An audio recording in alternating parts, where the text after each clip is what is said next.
All India Congress Committee AICC today released its election manifesto titled Nyay Patra at Party Office Akbar Road, New Delhi, in the presence of AICC Chief Mallikarjun Kharge, former AICC President Sonia Gandhi, among others. Noting that the situation in Manipur has gone from bad to worse due to the callous neglect of the BJP NDA government, the Congress in the manifesto assured to remove the present state government forthwith and heal wounds between the communities. To do so, it mentioned that it will appoint a reconciliation commission to bring about a political and administrative settlement that will be satisfactory to all the people of the state.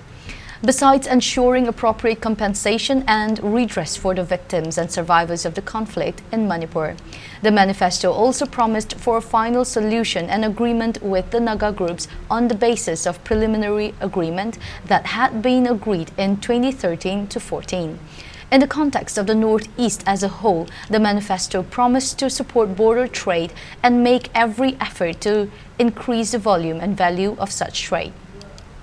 Moreover, it also mentioned to revive autonomous district councils, ADCs, in northeastern states and make them an effective instrument of local government by ensuring that more funds are channelized through ADCs for developmental works. It also assured to ensure that tea garden workers receive fair wages and other benefits in accordance with applicable laws and agreements.